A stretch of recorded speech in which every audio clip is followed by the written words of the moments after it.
Welcome to Insights in Sound, where we talk to the people behind the scenes, behind the technology, and behind the music. People you may not know, but you should. And please check out getitinwriting.net/shows for a full list of our podcast YouTube series. My guest is Chris Meyer. He is a synthesist, sound designer, educator with a pretty deep history, particularly in both the engineering and the musical sides. Yeah, I've had a good run to go from engineer to now the other side, being a user of this equipment.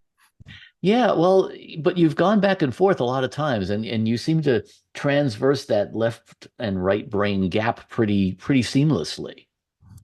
Yeah, I kind of get hung up on this thing that engineers are not supposed to be creative, and I strongly refute that. And I think it's important to have your left and right brain regularly chat with each other.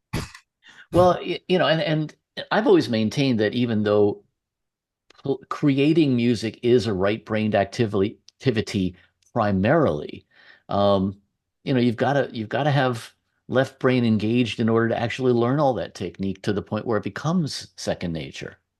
And I think it depends on what the instrument is that you're playing too. I mean, I have chosen one of the more left brain instruments to play. I'm, a synthesist, and particularly into modular synthesizers.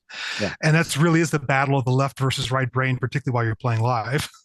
Oh, yeah, that's a big part of it. And in fact, I was having a conversation with someone earlier about user interfaces. Yeah. Which are, of course, the bane of every synthesist and every synthesizer designer that ever lived. How do you load something with features and make it easy to use and intuitive? Yeah, and if you talk to a user and just ask them when they're not playing an instrument, they say they want every feature you can possibly imagine, and they don't care how deep the menus are. But when they're playing the instrument now, they want everything flattened out and they want everything simplified. Well, of course, because urgency is of the utmost, Yeah, and also, particularly I was doing some research when I worked for what was then called DigiDesign, now known as Avid. I'd say we almost have to be an anthropologist. You have to study how people work and how people use their tools and see what they're tripping up on, because they may not realize that this repetitive task they're doing over and over again, which has become rote, is a stumbling block. And users are not always best at articulating what they actually need. You have to watch them working and then realize, oh, this is what they're stumbling on. This is what they're trying to do. How can we make that easier on them? Well, and that was to his credit, that was actually one of the things that I think set someone like Steve Jobs apart, is that he didn't necessarily ask people what they wanted. He observed them working, and then he kind of figured out what they wanted. Yeah, and that's a risky move, because it's very easy to design products by spec sheets. Our competitors have this list of specs. We need a longer list of specs. Everything they have and these.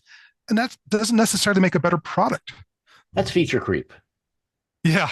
and feature creep is the bane of every product designer in the face of the earth. We know this. And it's you have to kind of decide what it's going to do, what your boundaries are, and if we're going to expand those boundaries and also do this, is it going to be worth it in the long run in terms of time and expense and complexity?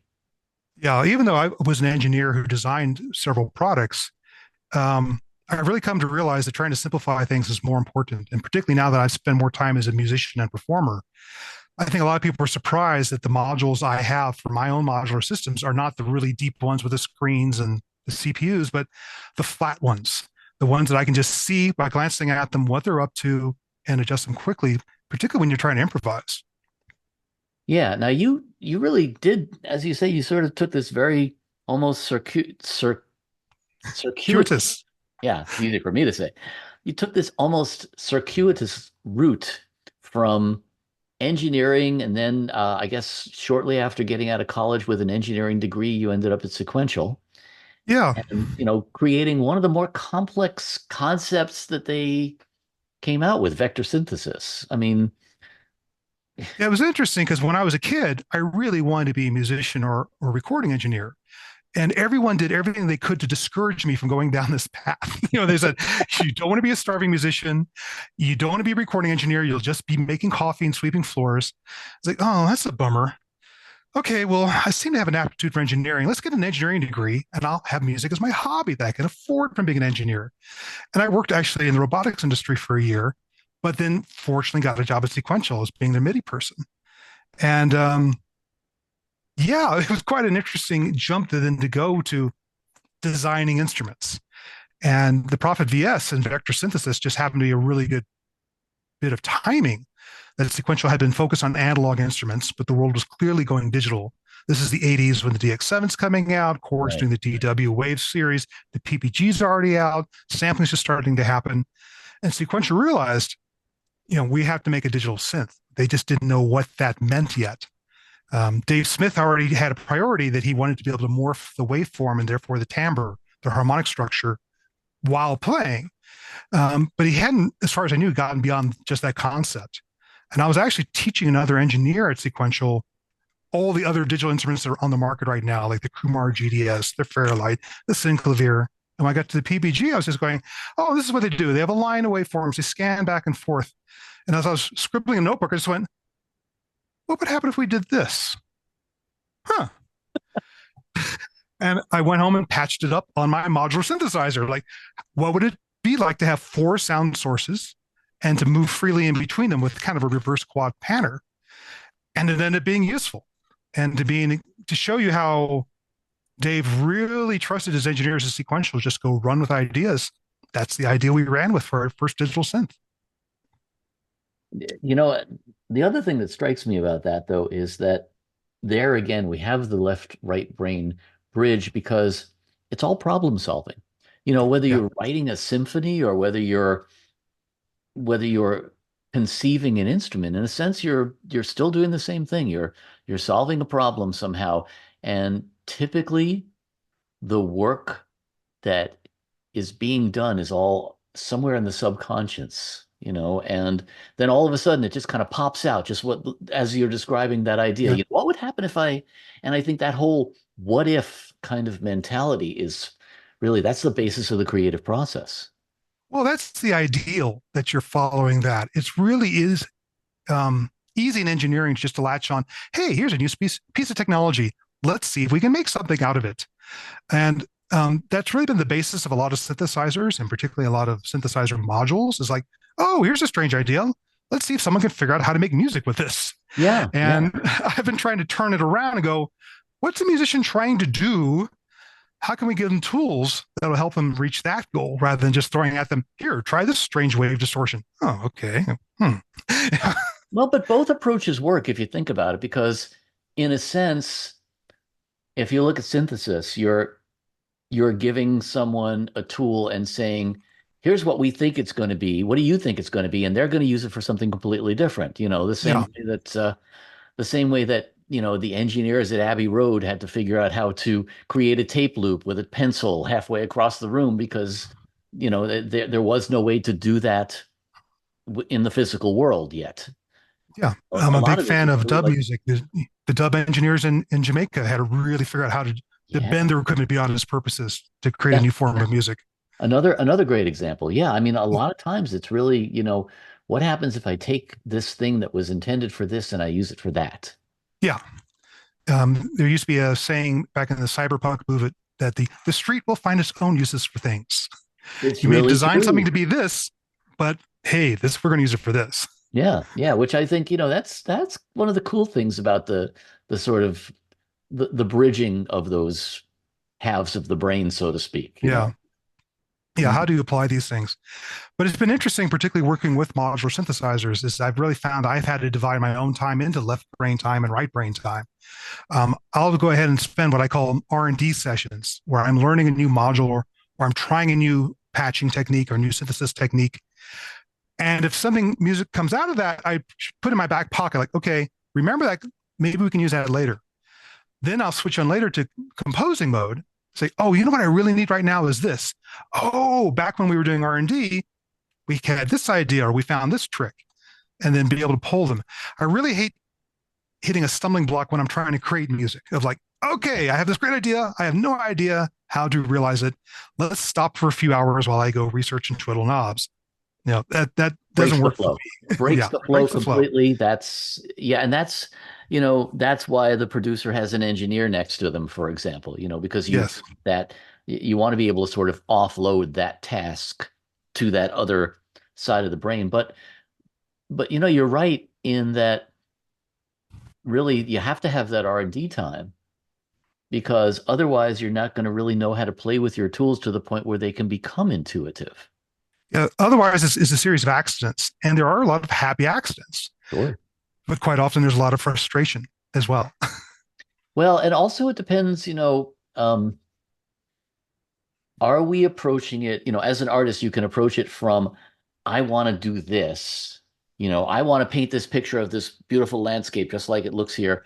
Or you can approach it from the, I'm just going to throw it at the wall and see what sticks kind of perspective. Yeah, and both approaches definitely work. I'm certainly more of the attentional approach, and I'm told I'm apparently in the minority for this. Is I've got a music halfway composed in my head before I start patching or start playing around with presets. Even I have an idea in my head of what sounds I want to achieve, and now I go achieve them. But I know a lot of people who are just happy, like, hey, let's just go play around with the instruments and see what falls out of it, and then pursue the most promising paths. Yeah, which I mean, as you say, both are valid. It just depends, I guess, what kind of mood you're in and what you're looking for. And if you, of course, if you have something that is really predetermined, like I have to do a soundtrack for this thing and it needs to be this flavor, whatever it is, then yeah, you're going to be more restricted in your approach in that sense, or more It focused. helps it helps shepherd you down certain paths. And I think that's why electronic music can be one of the harder forms to compose for because there's fewer rules and precedents of what to do. I used to also do abstract art, and I know a lot of people had blank canvas syndrome. Yeah, What do I do? Where do yeah, I start? What's the next stroke? What's the next color? And as you say, it's a lot of problem solving. And I think electronic music is the same way of I'm not making a 3-minute pop song. It does not have a verse chorus structure necessarily. So what am I going to do? yeah. There's a great book, and I can't remember the guy's name who wrote it. He's a Czechoslovakian philosopher, but it's called The Power of Limits. And it talks about just the idea that the fewer limits we have, the less creative we are. Yeah, I'll argue with that one. Well, well, yes and no, but I just It think depends back on your to, temperament. Yeah. well, I think back to, my first synth, which was oddly enough a Sequential Circuits Pro 1. Oh, okay. And, I had a monophonic synth.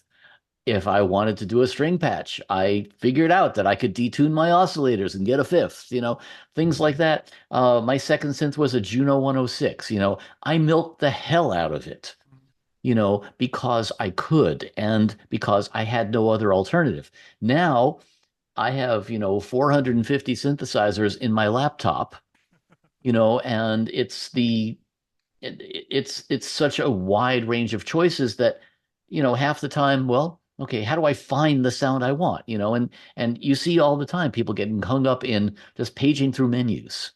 Yeah, there's a paradox of choice issue where you get overwhelmed with too many choices. Again, I'll say I may be unusual in that I tend to have an idea of what I want. And now it's a matter of I don't want any limits between me and realizing it because I'm already focused on here's the goal I'm heading for. Don't want a barrier in my way. Um, but that's a different way other people work. And I understand that. So you don't go for the happy accidents.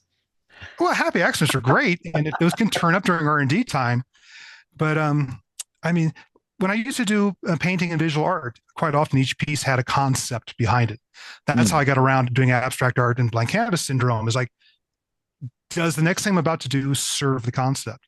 And I compose music in a similar way in that I have an idea of what the mood of the piece is going to be, what the subject of the piece is going to be. And now I'm serving that idea. Now, halfway through, the muse comes in and says, okay, fine, you've taken us this far. Now step aside. We're taking over. Yeah, And then yep, you just have to follow what the muse does, where the muse exactly. tells you to take. Yeah. And that could end up being someplace completely different from where you'd planned. I know I was joking with like one of the pieces I was playing on the last time I was out touring is like I'm working on this piece very vibey. It's about traveling. It's a travel log, something like that. And the brain says, you know what this piece needs?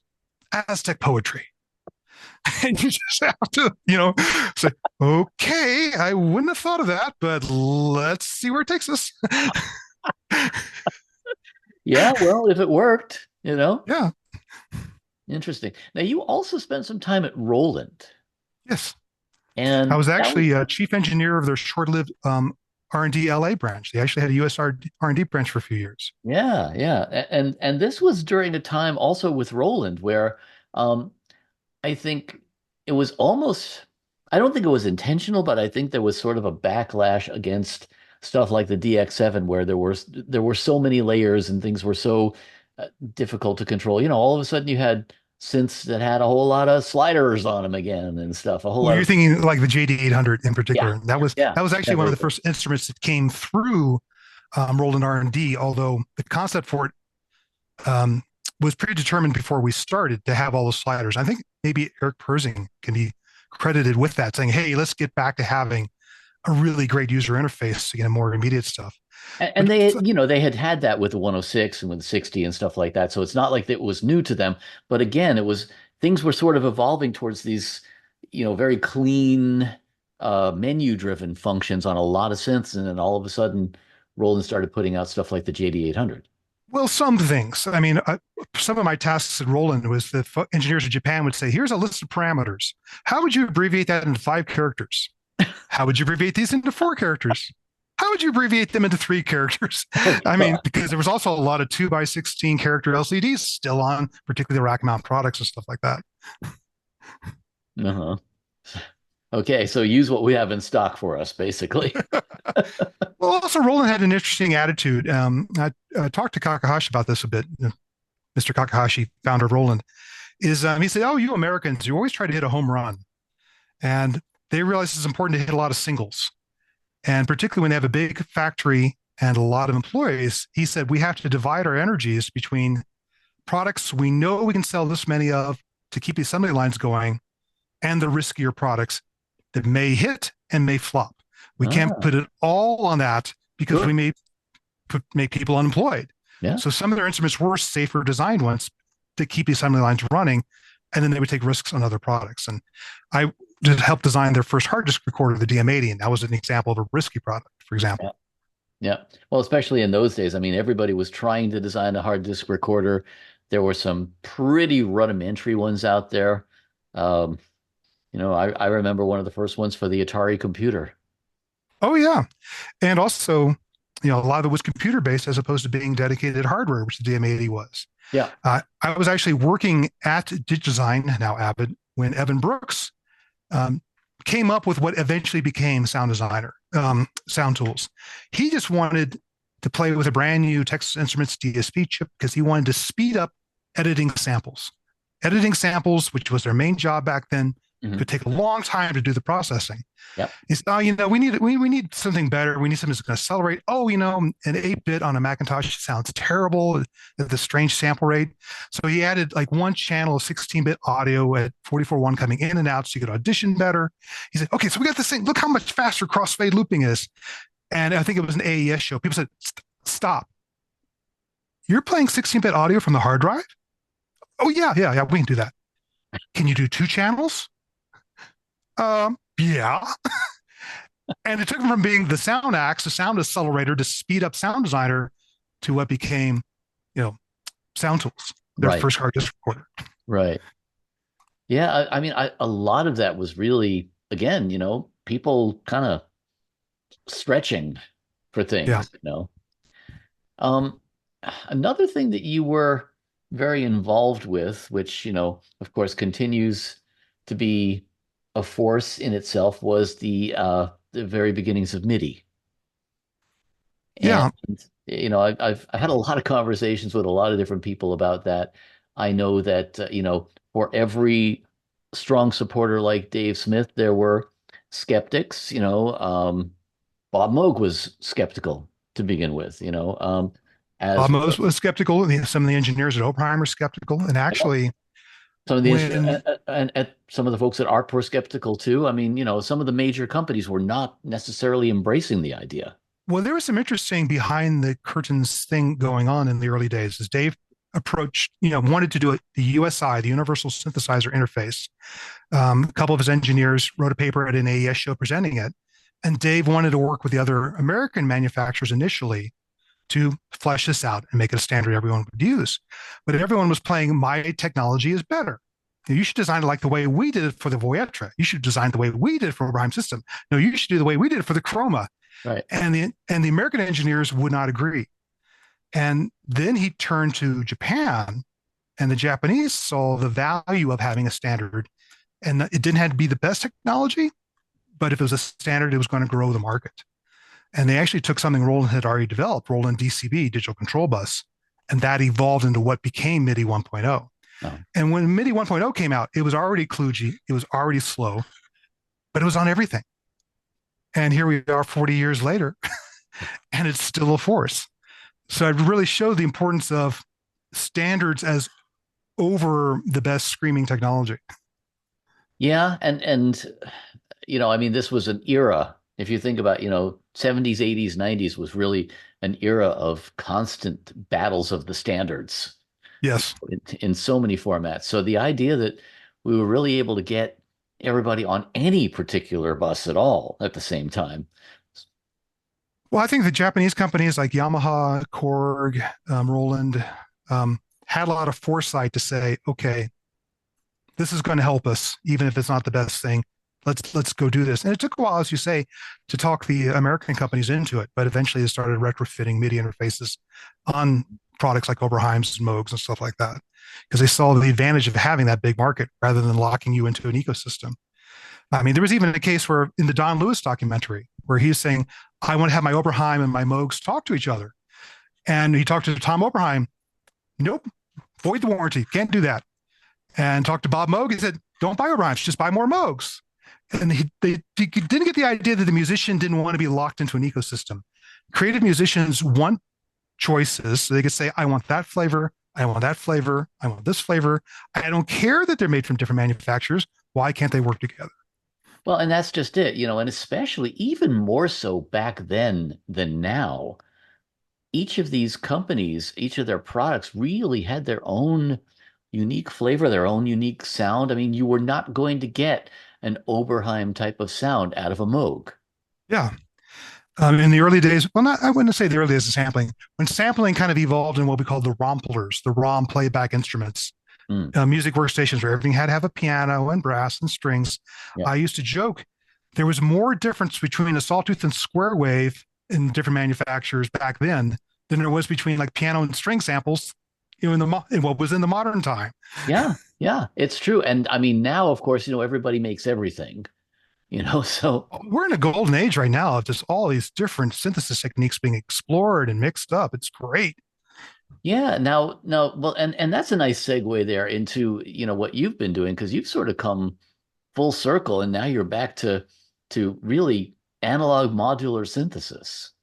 See, there's another one where I'm going to fight you a little bit on that, because I know a lot of people put analog and modular together as if they like peanut butter and chocolate. Okay. Like fair.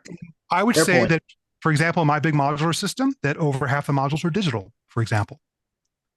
Okay, fair point. But you have gone back to the basics of sound design. Yeah. Starting from the waveform again. Yeah, because at the end of the day, I like sound and I like interesting new sounds. And that can come from me playing a handmade percussion instrument. It comes from a field recording that I made. It could come from a digital synthesis technique or an analog synthesis technique. It just so happens that the modular synthesizer, where I get to recombine everything and try out new ideas and different patch arrangements, is my favorite tool to do sound design with, because it does give me that flexibility of playing what if and connecting different things together. But I'm not, a dedicated only modular synthesis. I just love sound, and modular synthesis is my favorite way of creating sounds. Do you do a lot of sampling as well? Oh yeah, I do a fair amount of sampling. Mm-hmm. I have a closet full of percussion instruments. I play a lot of hand percussion. The more primitive, the better, because I like the roughness and the not quite as polished sounds, the more interesting overtones and things like that. Field recordings. I tend to have a Zoom recorder with me when I'm out making recordings of different things. So yeah, I'll use all those technologies. So do you think that we have really, I've heard from a number of people that we've sort of hit a ceiling, that, there's nothing new happening. I think it depends on where you're looking. Um, Personally, I've heard what can be done with analog subtractive synthesis for 50 years now, Mhm. and I'm tired of it. To be honest, I'm not a fan of everything must be an analog recreation because I've heard those sounds for 50 years now. Mhm. I want new sounds. Yeah. And that's what's led me to the modern era of modular synthesis because there's so many new ideas for people trying different digital sound generation techniques, different patching ideas, different sound modifiers. And I think actually that I think this is a golden era right now. People coming up with new designs, a lot of sound modeling based instruments becoming much more popular and much more common, new digital techniques. I think if you're looking at, oh, wasn't my Prophet 5, my Oberheim OB8 just fantastic? Yeah, it's just more of the same today with virtual analog. Yeah, I could say we've stagnated. But in my little niche of the world over in the modular land, people are coming up with new synthesis techniques like the make noise spectrophone and chaos Odessa, brand new vowel based analog module, things like that. That it's constant evolution. Is what makes it exciting for me. Is that there are new techniques, there are new sounds to be had. If you get away from the everyone wants to have a sawtooth and square wave. Well, and the other thing is, and I think you definitely have done this, get away from the typical traditional keyboard controller. Yes. Part of it is because I'm not a very good keyboardist, to be completely honest. I started music rather late, actually. I have a brother and sister, 10 and 11 years older than me. My parents tried getting them to learn instruments. They gave them instruments, paid for lessons, no interest whatsoever. So they didn't even try with me. And when I was 15 and I was getting into electronic music, I'm like, I'm seeing a lot of keyboard controllers that are being played by people like Keith Emerson and stuff like that. I told my parents, I want to learn how to play a piano. And they said, that's great. Buy a piano and go take lessons. Oh, well, that's supportive. I saved up and bought a used Wurlitzer EP200 electric piano for my 16th birthday, and I started taking lessons on it. And I was playing bass at the time too. And then when I was 17, I went through a window and got 26 stitches, including mostly my left hand. So I couldn't play very well in the left hand or fret the keyboard, fret a fretboard Yeah, for several months. Doesn't want to do that. So yeah, I don't have the highest motor skills when it comes to playing traditional instruments. So I've become very fond of the new so-called isomorphic keyboards, which have this very generalized layout to them. And you can apply any scale or mode to the same control surface without worrying about now how many black keys are in this one. Hey, if you stay on the black keys, you're always safe. It's a good sound. But it's really true. I mean, some of the newer controllers I think are actually, it's the same thing. Like I too am a lousy keyboard player because I learned on guitar and bass. But what happens when you put an instrument in someone's hands who is musical but not necessarily on that particular instrument is that they try and find their way around it, and it creates a whole new perspective on it. I think there's been interviews with people like, I think it was Tony Banks most recently I heard about, who was a keyboardist. He said he preferred to songwrite on guitar because it forced him to take new approaches and go outside the normal idioms that he would play on the keyboard. Yeah. Now, in my case, I don't have a very strong traditional music theory background, but I do have some. And I think of intervals in terms of how much tension or consonance and dissonance that they have. Yes. So when I'm playing, I'm not thinking of, I have to play this particular chord because my favorite jazz keyboardist played it. I think of, am I trying to add tension or release tension with the next note that I play? So for me, something like an isomorphic keyboard, I use the push from Ableton, where I can lay out all 8 notes in a scale on a row, and the next octave's one row above it, next octave's one row above it. I can just look at it and go, there's the second, third, fourth, fifth, seventh, eighth. What tension or release am I going for? That's what I'm going to press. And I could be in any scale or mode. Yeah. Now, also, you are largely composing for the visual, are you not? And most of your work, or have you gone back to a lot of less visual stuff? Because I know you're very heavily into visual medium as well.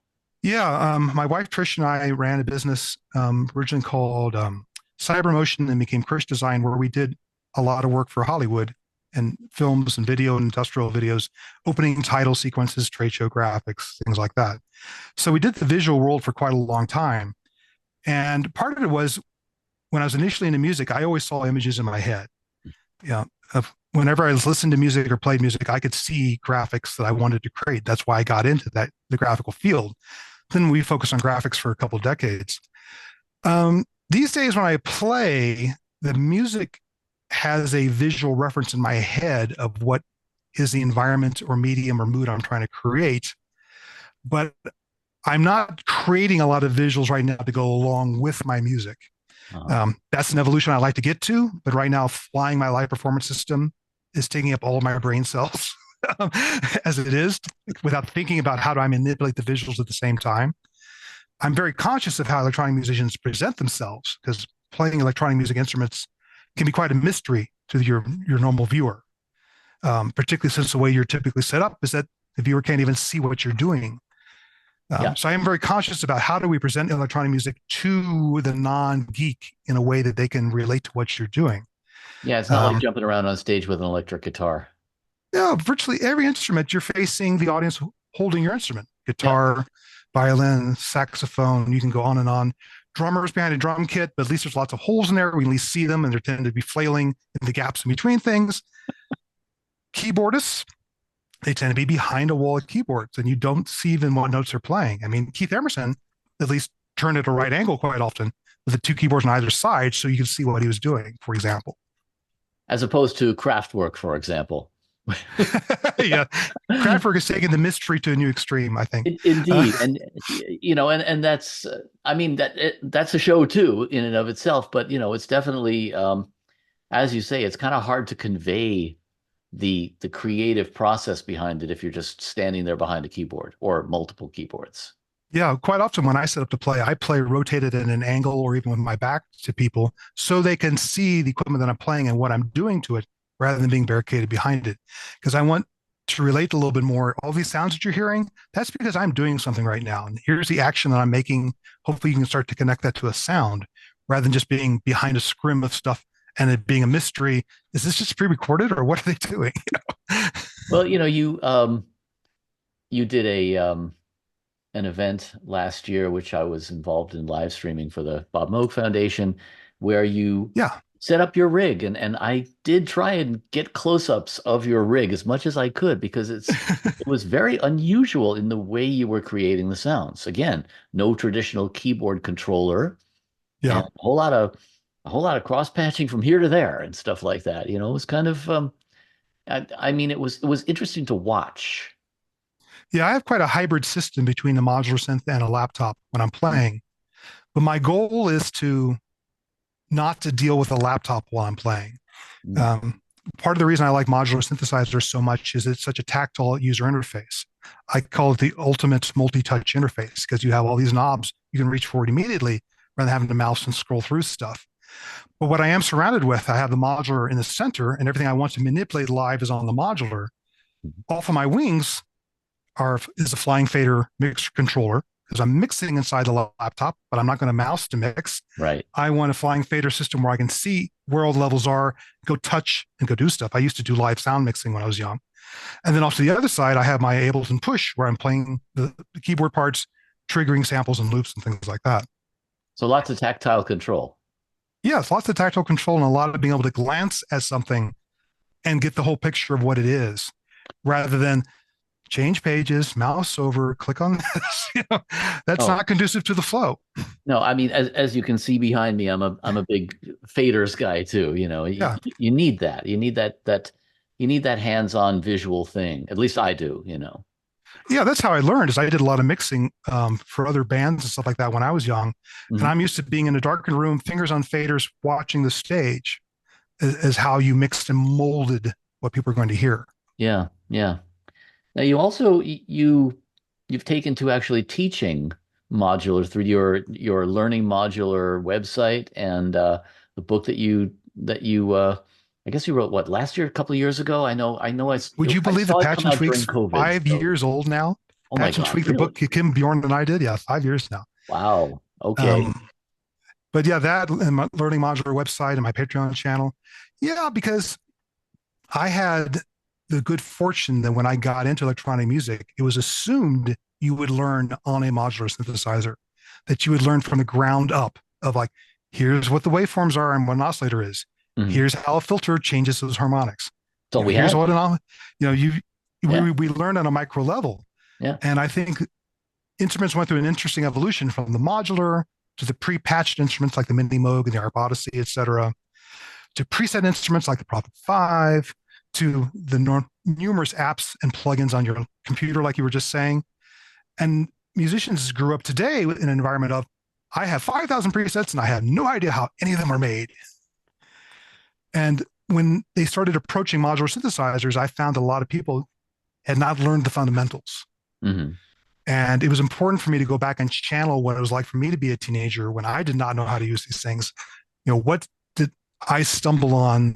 What was the concept that was foreign to me that I had to learn, and channel that and explain that to people rather than assuming knowledge.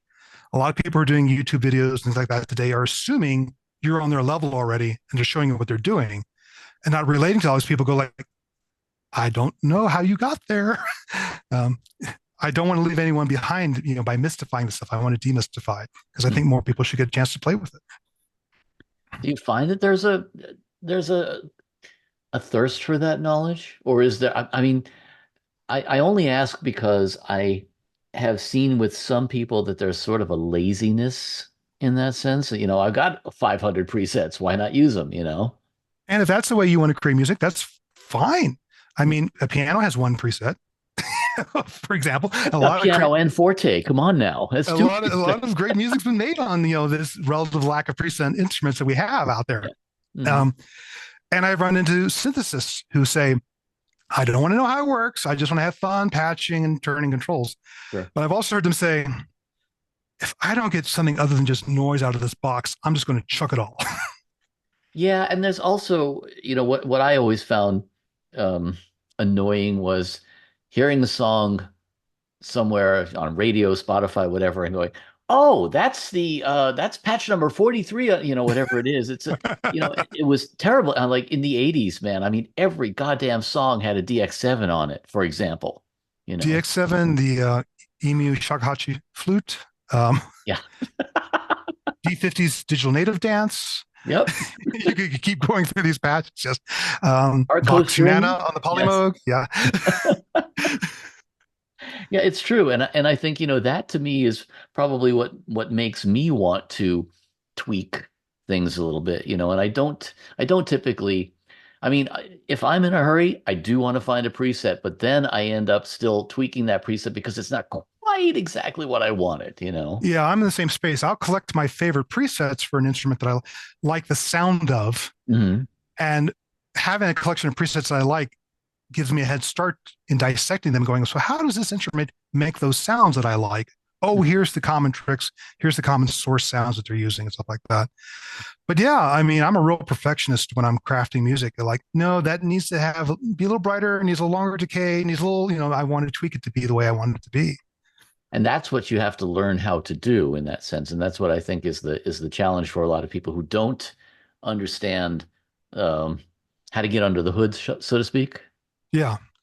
And there's people who do, obviously, with the popularity of modular synthesizers today. It's a combination of wanting to create new sounds, but also even create new musical forms. Now, some people have just found the strengths of the modular synthesizer. Modular synth is great at repetition, randomness, noise, and you'll hear a lot of music genres based on those basic concepts because that's what the modular synthesizer does easily. I'd say there's relatively few people. Yeah.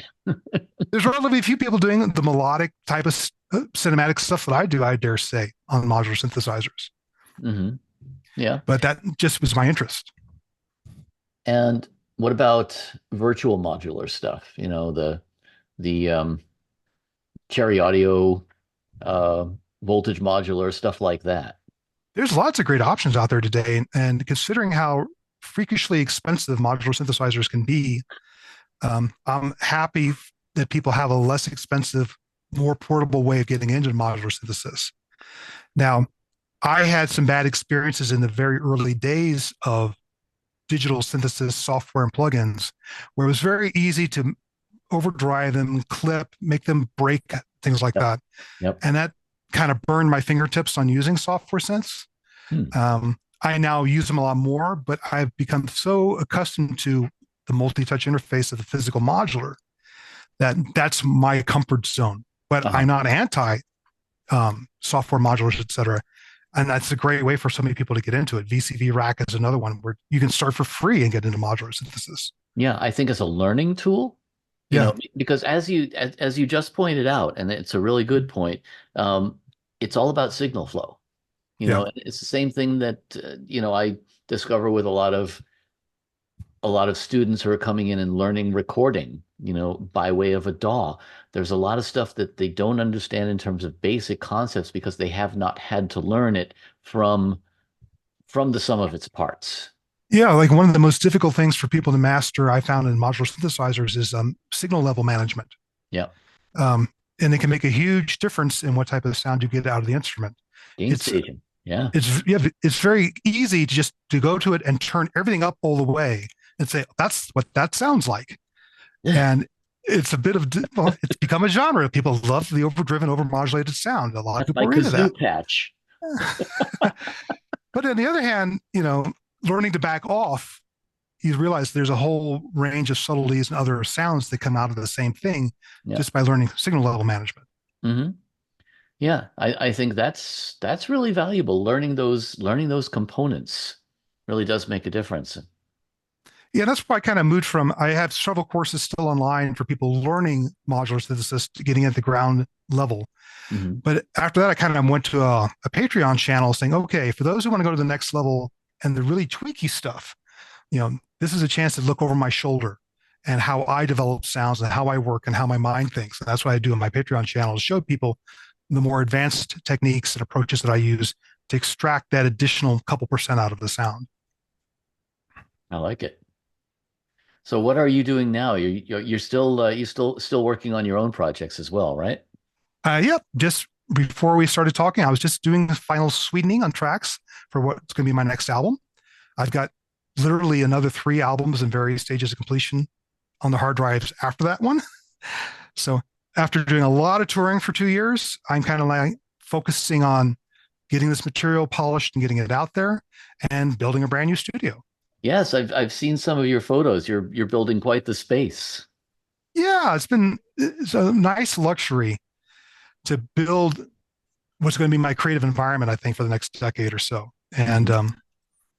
after being in this room, which is basically a spare bedroom of a normal house in the lower level with a low ceiling and all this, to have a space where I can actually set up all my keyboards at once, things like that, to have a mixing section and having a performance section for recording. I'm really looking forward to that.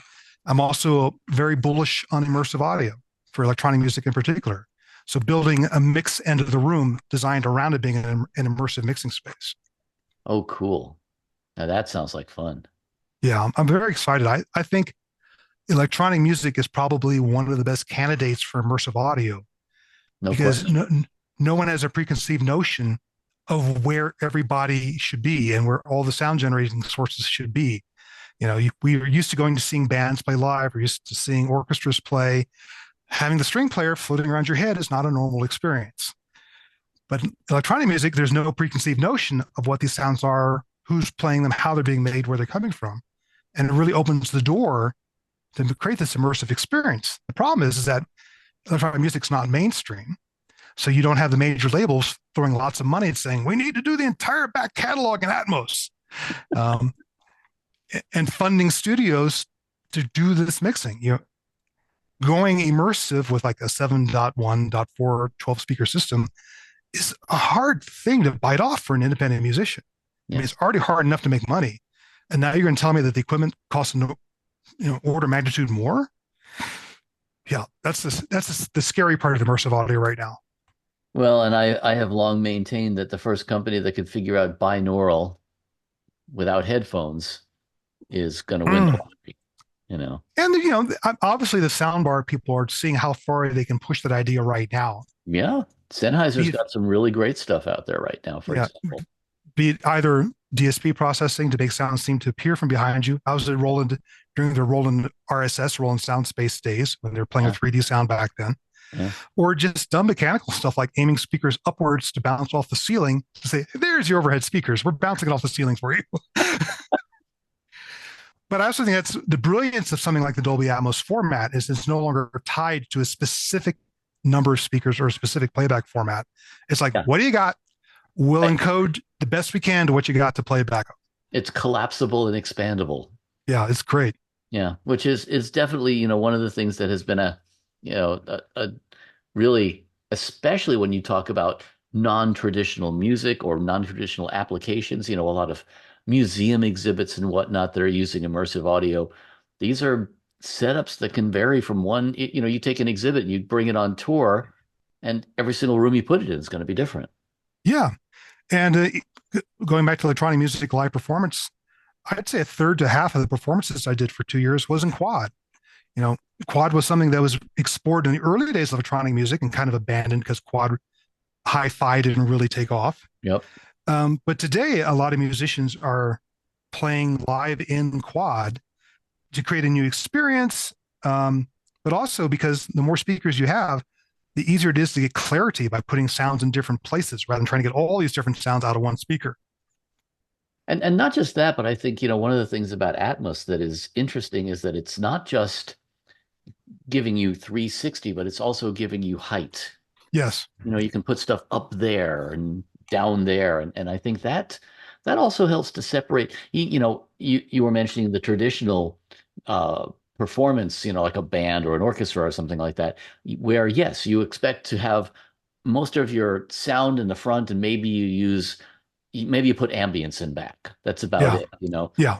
But yeah, as you say, when you talk about electronic music, especially if you're talking about soundtracking, if you're talking about any kind of event, yeah, it really all bets are off, man. You can put that stuff anywhere you want, Yeah, and you can have a lot of fun. And I think it's just another area that's really interesting and creative right now because there is no set way of how to do it. Yeah. A lot of people can come up with different ways. I've talked to some friends who embraced 5.1, poor hardy souls that they are, and I say, re-encode your stuff in Atmos. They said, no, I'm not going to do that. I don't want to fly sounds all over the place. I'm like, there's nothing in the Atmos contract that says you have to fly sounds around the room.